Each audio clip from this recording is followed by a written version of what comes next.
जय माता दी भक्तों, आज आप इस वीडियो के अंतर्गत माँ दुर्गा के 9 स्वरूपों का महत्व समझेंगे, क्योंकि बहुत जल्द ही नवरात्रि प्रारंभ होने वाली हैं और आपको माँ दुर्गा के 9 स्वरूपों के विषय में जानकारी होनी चाहिए। तो चलिए वीडियो को प्रारंभ करते हैं। लेकिन उससे पहले यदि आप माता रानी के सच्चे भक्त हैं तो कमेंट में जय माता दी अवश्य लिखें, और यदि आपको हमारी यह जानकारी पसंद आए तो वीडियो को लाइक भी कर दें। माता दुर्गा का पहला स्वरूप है शैलपुत्री देवी। माँ दुर्गा अपने पहले स्वरूप में शैलपुत्री के नाम से पूजी जाती हैं। पर्वतराज हिमालय की पुत्री होने के कारण इनका नाम शैलपुत्री पड़ा। अपने पूर्व जन्म में ये प्रजापति दक्ष की कन्या के रूप में उत्पन्न हुई थी, तब इनका नाम सती था। इनका विवाह भगवान शंकर जी से हुआ था। एक बार प्रजापति दक्ष ने बहुत बड़ा यज्ञ किया, जिसमें उन्होंने सारे देवताओं को अपना अपना यज्ञ भाग प्राप्त करने के लिए निमंत्रित किया, किंतु शंकर जी को उन्होंने इस यज्ञ में आमंत्रित नहीं किया। देवी सती ने जब यह सुना कि हमारे पिता एक अत्यंत विशाल यज्ञ का अनुष्ठान कर रहे हैं, तब वहां जाने के लिए उनका मन विकल हो उठा। अपनी यह इच्छा उन्होंने भगवान शिव जी को बताई। भगवान शिव जी ने कहा, प्रजापति दक्ष किसी कारणवश हमसे रुष्ट हैं। अपने यज्ञ में उन्होंने सारे देवताओं को निमंत्रित किया है, किंतु हमें जानबूझकर नहीं बुलाया। ऐसी स्थिति में तुम्हारा वहां जाना किसी भी प्रकार श्रेयस्कर नहीं होगा। शंकर जी के इस उपदेश से देवी सती का मन शांत नहीं हुआ। पिता का यज्ञ देखने और वहां जाकर माता बहनों से मिलने की उनकी व्यग्रता किसी प्रकार भी कम न हो सकी। सती ने अपने पिता के घर पहुंचकर देखा कि कोई भी उनसे आदर और प्रेम से बात नहीं कर रहा है। केवल उनकी माता ने ही स्नेह से उन्हें गले लगाया। परिवारजनों के इस व्यवहार से देवी सती को बहुत क्लेश पहुंचा। उन्होंने यह भी देखा कि वहां भगवान शिव जी के प्रति तिरस्कार का भाव भरा हुआ है। दक्ष ने उनके प्रति कुछ अपमानजनक वचन भी कहे। यह सब देखकर सती का हृदय ग्लानि और क्रोध से संतृप्त हो गया। उन्होंने सोचा कि भगवान शंकर जी की बात ना मानकर यहाँ आकर मैंने बहुत बड़ी गलती की है। वह अपने पति भगवान शिव जी के इस अपमान को सहन ना कर सकी। उन्होंने अपने उस रूप को तत्काल वहीं योग अग्नि द्वारा जलाकर भस्म कर दिया। वज्रपात के समान इस दारुणम दुखद घटना को सुनकर शंकर जी ने क्रुद्ध होकर अपने गणों को भेजकर दक्ष के उस यज्ञ का पूर्णतः विध्वंस करा दिया। सती ने योगाग्नि द्वारा अपने शरीर को भस्म कर अगले जन्म में शैलराज हिमालय की पुत्री के रूप में जन्म लिया। इस बार वह शैलपुत्री नाम से विख्यात हुई। पार्वती हेमवती भी उन्हीं के नाम है। इस जन्म में भी शैलपुत्री देवी का विवाह भी शंकर जी से ही हुआ। माँ शैलपुत्री का वास काशी नगरी वाराणसी में माना जाता है। वहाँ शैलपुत्री का एक बेहद प्राचीन मंदिर है, जिसके बारे में मान्यता है कि यहाँ माँ शैलपुत्री के सिर्फ दर्शन करने से ही भक्तजनों की मुरादें पूरी हो जाती हैं। कहा तो यह भी जाता है कि नवरात्रि के पहले दिन यानी प्रतिपदा को जो भी भक्त माँ शैलपुत्री के दर्शन करता है, उसके सारे वैवाहिक जीवन के कष्ट दूर हो जाते हैं। क्योंकि माँ शैलपुत्री का वाहन वृषभ है, इसलिए इन्हें वृषारूढ़ा भी कहा जाता है। इनके बाएं हाथ में कमल और दाएं हाथ में त्रिशूल रहता है। दूसरा स्वरूप ब्रह्मचारिणी देवी। माँ दुर्गा की नवशक्ति का दूसरा स्वरूप है ब्रह्मचारिणी का।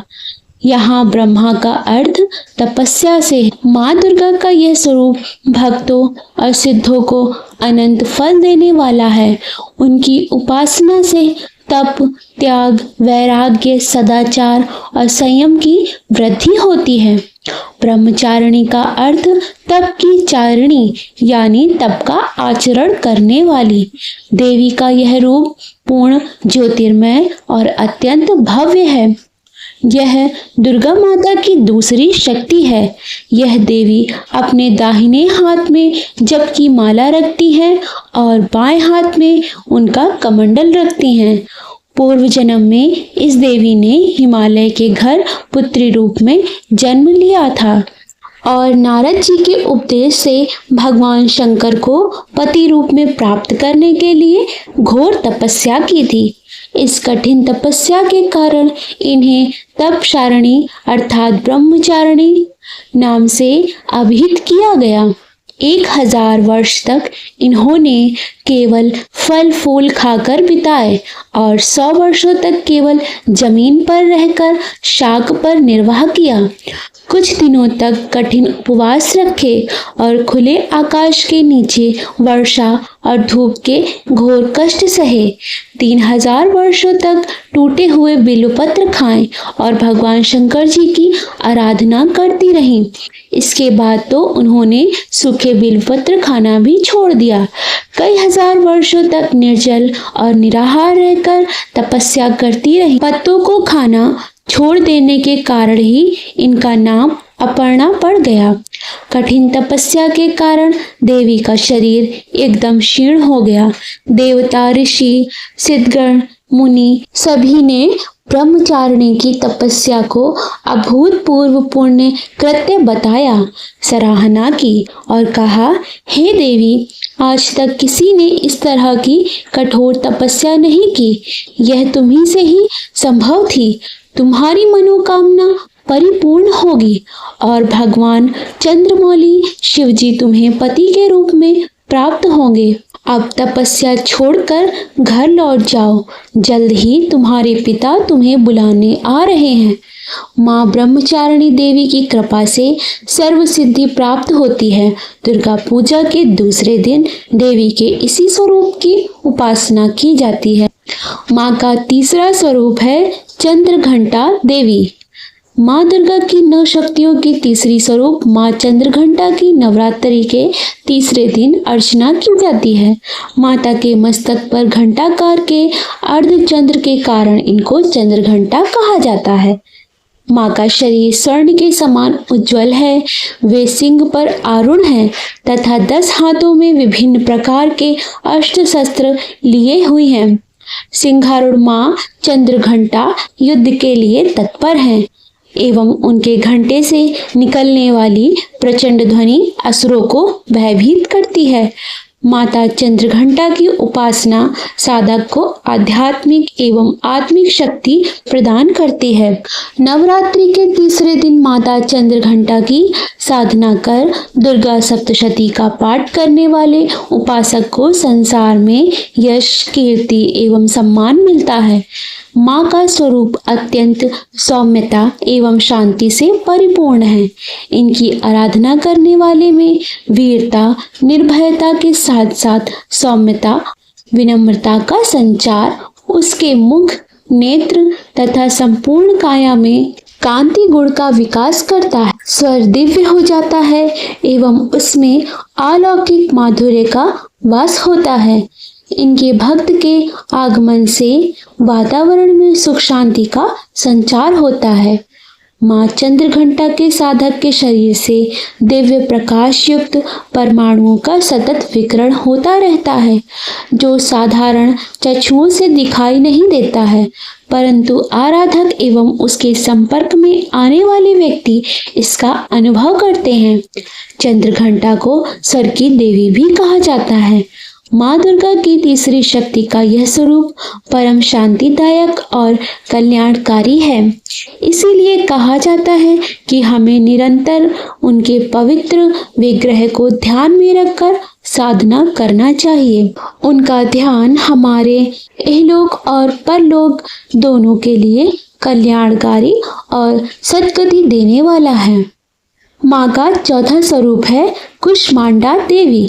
नवरात्रि के चौथे दिन माता कुष्मांडा जी की पूजा की जाती है। यह शक्ति का चौथा स्वरूप है, जिन्हें सूर्य के समान तेजस्वी माना गया है। उनके स्वरूप की व्याख्या कुछ इस प्रकार है। देवी कुष्मांडा व उनकी 8 भुजाएं हमें कर्मयोगी जीवन अपनाकर तेज अर्जित करने की प्रेरणा देती है। उनकी मधुर मुस्कान हमारी जीवनी शक्ति का संवर्धन करते हुए हमें हंसते हुए कठिन से कठिन मार्ग पर चलकर सफलता पाने को प्रेरित करती है। अपनी मंद मुस्कान द्वारा ब्रह्मांड को उत्पन्न करने के कारण इन्हें कुष्मांडा देवी के नाम से अभिहित किया गया है। जब सृष्टि का अस्तित्व नहीं था, चारों ओर अंधकार ही अंधकार परिव्याप्त था, तब इन्हीं देवी ने अपने ईशित हाथ से ब्रह्मांड की रचना की थी। अतः यही सृष्टि की आदि स्वरूपा आदि शक्ति है। इनकी 8 भुजाएं हैं। इनके 7 हाथों में क्रमशः कमंडल, धनुष बाण, कमल पुष्प, अमृतपूर्ण कलश, चक्र तथा गदा है। 8वें हाथ में सभी सिद्धियों और निधियों को दान देने वाली जप माला है। एक पौराणिक कथा के अनुसार ऐसा कहा जाता है कि जब सृष्टि का अस्तित्व नहीं था, तब इन्हीं देवी ने ब्रह्मांड की रचना की थी। यही सृष्टि की आदि स्वरूपा आदि शक्ति है। इनका निवास सूर्यमंडल के भीतर के लोक में है। वहां निवास कर सकने की क्षमता और शक्ति केवल इन्हीं देवी में है। इनके शरीर की कांति और प्रभा भी सूर्य के समान ही दैदीप्यमान है। माँ कुष्मांडा की उपासना से भक्तों के समस्त रोग शोक मिट जाते हैं। इनकी भक्ति से आयु, यश, बल और आरोग्य की वृद्धि होती है। माँ कुष्मांडा अत्यल्प सेवा और भक्ति से प्रसन्न होने वाली हैं। इनका वाहन सिंह है। नवरात्र पूजन के चौथे दिन कुष्मांडा देवी के स्वरूप की ही उपासना की जाती है। इस दिन माँ कुष्मांडा की उपासना से आयु, यश, बल और स्वास्थ्य में वृद्धि होती है। माता रानी का 5वां स्वरूप है स्कंद माता। नवरात्रि के 5वें दिन सबसे पहले स्नान करें और स्वच्छ वस्त्र धारण करें। अब घर के मंदिर या पूजा स्थान में चौकी पर स्कंद माता की तस्वीर या फिर प्रतिमा स्थापित करें। गंगा जल से शुद्धिकरण करें। फिर एक कलश में पानी लेकर उसमें कुछ सिक्के डालें और उसे चौकी पर रखें और अब पूजा कर लें। इसके बाद स्कंद माता को रोली कुमकुम लगाएं और नैवेद्य अर्पित करें। अब धूप दीपक से माता की आरती उतारें और आरती के बाद घर के सभी लोगों को प्रसाद बांटें और आप भी ग्रहण करें। स्कंद माता को सफेद रंग पसंद है, इसलिए आप सफेद रंग के कपड़े पहनकर माँ को केले का भोग लगाएं। मान्यता है कि ऐसा करने से माता निरोगी रहने का आशीर्वाद देती हैं। माँ स्कंद माता की गोद में भगवान स्कंद बाल रूप में विराजित हैं। स्कंद मात्र स्वरूपिणी देवी की 4 भुजाएं हैं। माता का वर्ण पूर्णतः शुभ्र है और कमल के पुष्प पर विराजित है। इन्हें विद्यावाहिनी दुर्गा देवी भी कहा जाता है। एक बार तारकासुर नामक राक्षस था, जिसकी मृत्यु केवल शिव पुत्र से ही संभव थी। तब माँ पार्वती ने अपने पुत्र भगवान स्कंद को, जो कि कार्तिकेय का दूसरा नाम है, उनको युद्ध के लिए प्रशिक्षित करने हेतु स्कंद माता का रूप लिया और उन्होंने भगवान स्कंद को युद्ध के लिए प्रशिक्षित किया। स्कंद माता से युद्ध प्रशिक्षण लेने के पश्चात भगवान स्कंद ने तारकासुर का वध किया। कार्तिकेय को देवताओं का कुमार सेनापति भी कहा जाता है। कार्तिकेय को पुराणों में सनत कुमार, स्कंद कुमार आदि नामों से भी जाना जाता है। माँ अपने इस रूप में शेर पर सवार होकर अत्याचारी दानवों का संहार करती हैं। पर्वतराज की बेटी होने के कारण इन्हें पार्वती भी कहते हैं। और भगवान शिव जी की पत्नी होने के कारण इनका एक नाम महेश्वरी भी है। इनके गौर वर्ण के कारण इन्हें गौरी भी कहा जाता है। माँ को अपने पुत्र से अधिक प्रेम है, इसलिए इन्हें स्कंद माता कहा जाता है, जो अपने पुत्र से अत्यधिक प्रेम करती हैं। माँ कमल के पुष्प पर विराजित अभय मुद्रा में होती हैं, इसलिए इन्हें पद्मासना देवी और विद्यावाहिनी दुर्गा भी कहा जाता है। छठा स्वरूप है कात्यायनी देवी। नवरात्रि के छठे दिन देवी के छठे स्वरूप माँ कात्यायनी का पूजन किया जाता है। इनकी उपासना और आराधना से भक्तों को बड़ी आसानी से अर्थ, धर्म, काम और मोक्ष चारों फलों की प्राप्ति होती है। उनके रोग, शोक, संताप और भय नष्ट हो जाते हैं। नवरात्रि का छठवां दिन माता कात्यायनी को समर्पित होता है। माँ कात्यायनी को ही महिषासुरमर्दिनी कहा जाता है। देवी कात्यायनी जी के संदर्भ में एक पौराणिक कथा प्रचलित है, जिसके अनुसार एक समय कत नाम के प्रसिद्ध ऋषि हुए थे तथा उनके पुत्र ऋषि कात्य हुए। उन्हीं के नाम से प्रसिद्ध कात्य गोत्र से विश्व प्रसिद्ध ऋषि कात्यायन उत्पन्न हुए थे। देवी कात्यायनी जी देवताओं, ऋषियों के संकटों को दूर करने के लिए महर्षि कात्यायन के आश्रम में उत्पन्न होती हैं। महर्षि कात्यायन जी ने देवी का पालन पोषण किया था। जब महिषासुर नामक राक्षस का अत्याचार बहुत बढ़ गया था, तब उसका विनाश करने के लिए ब्रह्मा, विष्णु और महेश ने अपने अपने तेज और प्रताप का अंश देकर देवी को उत्पन्न किया था और ऋषि कात्यायन ने भगवती जी की कठिन तपस्या व पूजा की। इसी कारण यह देवी कात्यायनी कहलाई। महर्षि कात्यायन जी की इच्छा थी कि भगवती उनके घर में पुत्री के रूप में जन्म ले। देवी ने उनकी यह प्रार्थना स्वीकार की तथा अश्विन कृष्ण चतुर्दशी को जन्म लेने के पश्चात शुक्ल सप्तमी, अष्टमी और नवमी तीनों दिनों तक कात्यायन ऋषि ने इनकी पूजा की। दशमी को देवी ने महिषासुर का वध किया और देवों को महिषासुर के अत्याचारों से मुक्त किया। माँ कात्यायनी का स्वरूप अत्यंत दिव्य और स्वर्ण के समान चमकीला है। ये अपनी प्रिय सवारी सिंह पर आरूढ़ रहती हैं। इनकी चार भुजाएं भक्तों को वरदान देती हैं। इनका एक हाथ अभय मुद्रा में है तो दूसरा वरद मुद्रा में है। अन्य हाथों में तलवार और कमल का फूल है। इनका गुण शोध कार्य है, इसलिए इस वैज्ञानिक युग में कात्यायनी का महत्व सर्वाधिक हो जाता है। इनकी कृपा से ही सारे कार्य पूरे हो जाते हैं। माँ का सातवां स्वरूप है कालरात्रि देवी। माँ कालरात्रि दुर्गा जी का सातवां रूप है। इनके काले रंग के कारण इन्हें कालरात्रि कहा जाता है। असुरों के राजा रक्त बीज का वध करने के लिए देवी दुर्गा ने अपने तेज से माँ कालरात्रि को उत्पन्न किया था। इनकी पूजा शुभ फलदायी होने के कारण इन्हें शुंभकरी भी कहते हैं। देवी कालरात्रि का शरीर रात के अंधकार की तरह काला है। इनके बाल बिखरे हुए हैं तथा इनके गले में विद्युत की माला है। इनके चार हाथ हैं, जिसमें इन्होंने एक हाथ में कटार तथा दूसरे हाथ में लोहे का कांटा धारण किया हुआ है।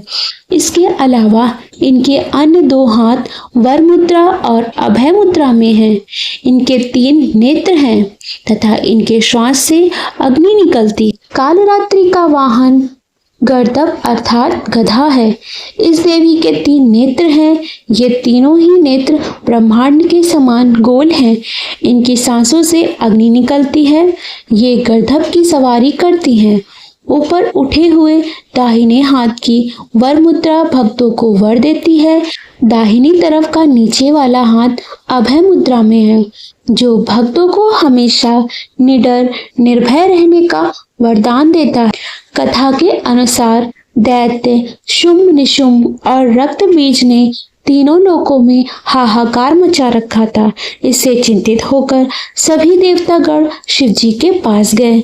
शिव जी ने देवी पार्वती से राक्षसों का वध कर अपने भक्तों की रक्षा करने को कहा। शिव जी की बात मानकर पार्वती जी ने दुर्गा का रूप धारण किया तथा शुंभ निशुंभ का वध कर दिया। परंतु जैसे ही दुर्गा जी ने रक्त बीज को मारा, उसके शरीर से निकले रक्त से लाखों रक्त बीज उत्पन्न हो गए। इसे देख दुर्गा जी ने अपने तेज से कालरात्रि को उत्पन्न किया। इसके बाद जब दुर्गा जी ने रक्त बीज को मारा तो उसके शरीर से निकलने वाले रक्त को कालरात्रि ने अपने मुख में भर लिया और सबका गला काटते हुए रक्त बीज का वध कर दिया। नवरात्रि के सप्तम दिन इनकी पूजा और अर्चना की जाती है। इस दिन साधक को अपना चित्त भानुचक्र अर्थात मध्य ललाट में स्थिर कर साधना करनी चाहिए। भक्तों द्वारा इनकी पूजा के उपरांत उसके सभी दुख संताप भगवती हर लेती हैं, दुश्मनों का नाश करती हैं तथा मनोवांछित फल प्रदान कर उपासक को संतुष्ट करती हैं। माता रानी का 8वां स्वरूप है महागौरी। श्री दुर्गा का अष्टम रूप श्री महागौरी है। इनका वर्ण पूर्णतः गौर है, इसलिए ये महागौरी कहलाती हैं। नवरात्रि के अष्टम दिन इनकी पूजा की जाती है। इनकी पूजा से असंभव कार्य भी संभव हो जाते हैं। माँ महागौरी की पूजा करने से किसी भी रूप और मनोवांछित फल की प्राप्ति होती है। इनकी उपासना से असंभव कार्य भी संभव हो जाते हैं। माँ महागौरी की 4 भुजाएं हैं। इनकी दाई भुजा अभय मुद्रा में है और नीचे वाली भुजा में त्रिशूल शोभित है। बाई भुजा में डमरू डमडम बज रही है और नीचे वाली भुजा से देवी गौरी भक्तों की प्रार्थना सुनकर वरदान देती हैं। देवी पार्वती रूप में इन्होंने भगवान शिव जी को पति रूप में प्राप्त करने के लिए कठोर तपस्या की थी। एक बार भगवान भोलेनाथ जी पार्वती जी को देखकर कुछ कह देते हैं, जिससे देवी का मन आहत हो जाता और पार्वती जी तपस्या में लीन हो जाती हैं। इस प्रकार वर्षों तक कठोर तपस्या करने पर जब पार्वती नहीं आती हैं तो पार्वती जी को खोजते हुए भगवान शिव जी उनके पास पहुंचते हैं। वहां पहुंचे तो वहां पार्वती को देखकर आश्चर्यचकित रह जाते हैं। पार्वती जी का रंग अत्यंत ओजपूर्ण होता है। उनकी शटा चांदनी के समान श्वेत और कुंद के फूल के समान धवल दिखाई पड़ती है। उनके वस्त्र और आभूषण से प्रसन्न होकर देवी उमा को गौर वर्ण का वरदान देते हैं। एक कथा के अनुसार भगवान शिव जी को पति के रूप में पाने के लिए देवी ने कठोर तपस्या की, जिससे इनका शरीर काला पड़ जाता है। देवी की तपस्या से प्रसन्न होकर भगवान इन्हें स्वीकार करते हैं और शिव जी इनके शरीर को गंगा जल से धोते हैं। तब देवी विद्युत के समान अत्यंत कांतिमान और गौर वर्ण की हो जाती हैं तथा तभी से इनका नाम गौरी पड़ा। महागौरी जी से संबंधित एक अन्य कथा भी प्रचलित है, जिसके अनुसार एक सिंह काफी भूखा था। वह भोजन की तलाश में वहां पहुंचा जहां देवी उमा तपस्या कर रही होती हैं। देवी को देखकर सिंह की भूख बढ़ गई, परंतु वह देवी की तपस्या से उठने का इंतजार करते हुए वहीं बैठ गया। इस इंतजार में वह काफी कमजोर हो गया। देवी जब तप से उठी तो सिंह की दशा देखकर उन्हें उस पर बहुत दया आती है और माँ उसे अपनी सवारी बना लेती है, क्योंकि एक प्रकार से उसने भी तपस्या ही की थी। इसलिए देवी गौरी का वाहन बैल और सिंह दोनों ही है। माँ देवी का 9वां स्वरूप है सिद्धिदात्री देवी। नवरात्रि का 9वां दिन माँ सिद्धिदात्री का है, जिनकी आराधना से व्यक्ति को सभी प्रकार की सिद्धियां प्राप्त होती हैं। उसे बुरे कर्मों से लड़ने की शक्ति मिलती है। माँ सिद्धिदात्री की आराधना से व्यक्ति की सभी मनोकामनाएं पूर्ण होती हैं। कमल के आसन पर विराजमान माँ सिद्धिदात्री के हाथों में कमल, शंख, गदा, सुदर्शन चक्र है, जो हमें बुरा आचरण छोड़ सत्कर्म करने का मार्ग दिखाता है। आज के दिन माँ की आराधना करने से भक्तों को यश, बल व धन की प्राप्ति होती है। हमारे शुभ तत्वों की वृद्धि करते हुए हमें दिव्यता का आभास कराता है। माँ की स्तुति हमारी अंतरात्मा को दिव्य पवित्रता से परिपूर्ण करती है, हमें सत्कर्म करने की प्रेरणा देती है। माँ की शक्ति से हमारे अंदर ऐसी शक्ति का संचार होता है जिससे हम तृष्णा व वासनाओं को नियंत्रित करने में सफल रहते हैं तथा जीवन में संतुष्टि की अनुभूति कराते हैं। माँ का दैदिप्यमान स्वरूप हमारी सुषुप्त मानसिक शक्तियों को जागृत करते हुए हमें इंद्रियों पर नियंत्रण करने की शक्ति व सामर्थ्य प्रदान करता है। आज के दिन माँ दुर्गा के सिद्धिदात्री रूप की उपासना हमारी अनियंत्रित महत्वाकांक्षाएं, असंतोष, आलस्य, ईर्ष्या, परदोष दर्शन, प्रतिशोध आदि दुर्भावनाओं व दुर्बलताओं का समूल नाश करते हुए सद्गुणों का विकास करती है। ये अष्ट सिद्धियां प्रदान करने वाली देवी है। देवी पुराण के अनुसार भगवान शिव जी ने इन्हीं शक्ति स्वरूपा देवी की उपासना करके सभी शक्तियां प्राप्त की थी, जिसके प्रभाव से शिव का आधा शरीर स्त्री का हो गया था। शिव जी का यह स्वरूप अर्धनारीश्वर के नाम से प्रसिद्ध हुआ। माँ सिद्धिदात्री सिंहवाहिनी चतुर्भुज तथा सर्वदा प्रसन्न वंदना है। देवी सिद्धिदात्री की पूजा के लिए न वाहन का प्रसाद, न वरस युक्त भोजन तथा 9 प्रकार के फल फूल आदि का अर्पण किया जाता है। इस तरह नवरात्र के 9वें दिन माँ सिद्धिदात्री की आराधना करने वाले भक्तों को धर्म, अर्थ, काम व मोक्ष की प्राप्ति होती है। सिद्धिदात्री को देवी सरस्वती का भी स्वरूप कहा जाता है, जो श्वेत वस्त्र धारण किए भक्तों को ज्ञान देती है। माँ के चरणों में शरणागत होकर हमें निरंतर नियमनिष्ठ रहकर उपासना करना चाहिए। हिंदू धर्म के पुराणों में बताया गया है कि देवी सिद्धिदात्री के 4 हाथ हैं, जिनमें वह शंख, गदा, कमल का फूल तथा चक्र धारण करे रहती हैं। यह कमल पर विराजमान रहती हैं। इनके गले में सफेद फूलों की माला और माथे पर तेज रहता है। इनका वाहन सिंह है। देवी पुराण और ब्रह्मा वैवर्त पुराण में देवी की शक्तियों और महिमाओं का बखान किया गया है। तो मित्रों, आपको ये कथाएं कैसी लगी कृपया कमेंट में ज़रूर बताइए, और वीडियो पसंद आया हो तो लाइक भी कर दीजिए। और अगर आप हमारे चैनल पर नए हैं तो हमारे चैनल को सब्सक्राइब भी कर लें। वीडियो में लास्ट तक बने रहने के लिए धन्यवाद। जय माता दी।